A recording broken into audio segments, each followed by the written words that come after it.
Good morning, kids. I hope you all are fit and fine at your home. Today, I am going to teach you class 11th economics some important terms which you are going to face again and again in the economics. So, are you all ready? Children, in this year, after taking the commerce, you are going to study this economics, and in this economics, class 11th, you are going to face two books of economics. First one is microeconomics and second one is statistics. So there are few terms which you should be aware about that, जिनके बारे में आपको knowledge होना चाहिए.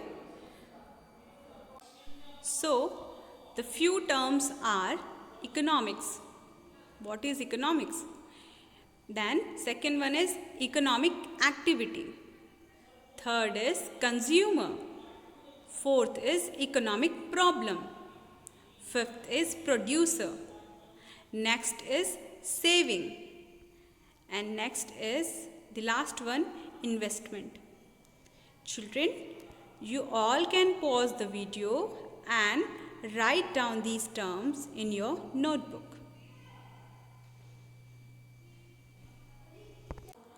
I hope you all have written down it in your notebook. Now I am going to explain you these terms one by one. So children, your first term is economics. Now what is economics? Economics is a science of human behavior which deals with the allocation of resources, allocation of scarce means of resources, so that consumer can maximize their satisfaction, producer can maximize their profit, and society can get maximum welfare. Now children, in this we are getting so many terms, different terms. It is the science of human behavior. It means ये जो economics है वो एक ऐसा science है जो human behaviour को study करता है ताकि हमारे नेचर में जितने भी स्केयर रिसोर्सेज हैं उनका प्रॉपर एलोकेशन हो सके और कंज्यूमर्स मैक्सिमम सेटिस्फेक्शन गेन कर सके, प्रोड्यूसर्स मैक्सिमम प्रॉफिट अर्न कर सके और जो सोसाइटी है वो मैक्सिमम वेलफेयर गेन कर सके. So this is about economics term. Your next term is economic activity. Economic activity is the activity which is related to the use of scarce means. Now what is scarce means? All the natural resources which are scarce.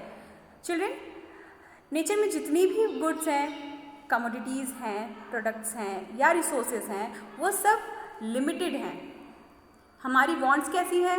Unlimited है. तो ये जो activity है which is related to the scare means, scare means से related है. अगर आप world के रिचेस्ट पर्सन हैं तब भी आप अपनी सारी वांट्स को फुलफिल नहीं कर सकते हैं because resources are limited. Okay. Now your next term is consumer. Now consumer is the person who consume the goods for the satisfaction of his want. Consumer वो पर्सन होता है जो गुड्स को कंज्यूम करता है खुद के सेटिस्फेक्शन के लिए, अपनी इच्छाओं की पूर्ति के लिए. ओके.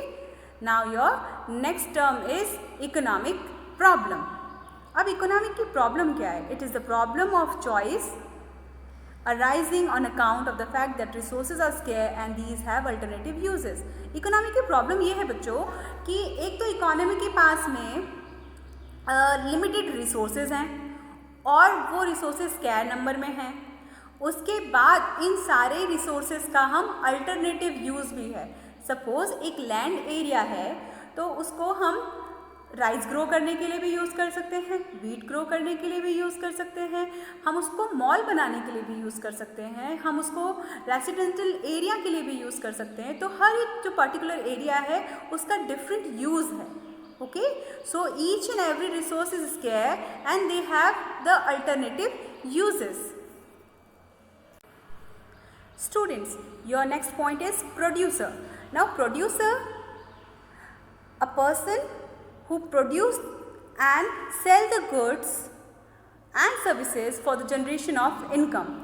प्रोड्यूसर वो पर्सन होता है जो गुड्स को प्रोड्यूस करता है और सेल करता है। क्यों सेल करता है? For generation of income, income को गेन करने के लिए। So producer is a person who sells and produce the goods and services for the generation of income.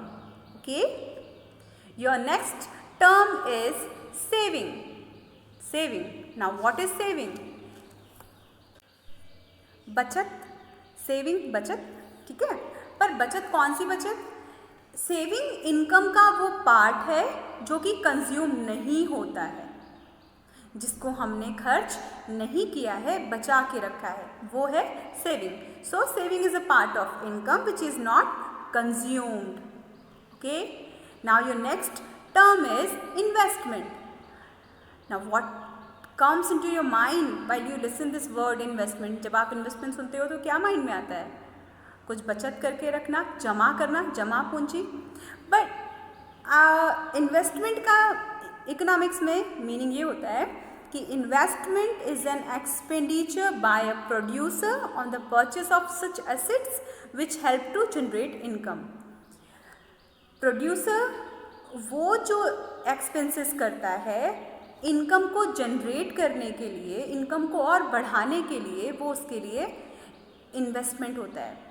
बच्चों, अगर मुझे कोई एक प्लांट खरीदना है, ठीक है, या सॉरी एक कुछ बिजनेस स्टार्ट करना है, तो मुझे कुछ मशीनरीज लगेंगी, प्लांट्स खरीदने पड़ेंगे, ठीक है।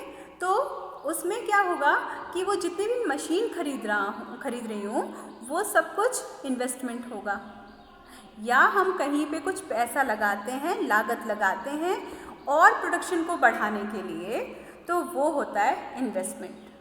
सो investment is expenditure by the producers on the purchase of such assets which help to generate income. Income को जनरेट करने के लिए जो एक्सपेंडिचर किया जाता है वो होती है इन्वेस्टमेंट।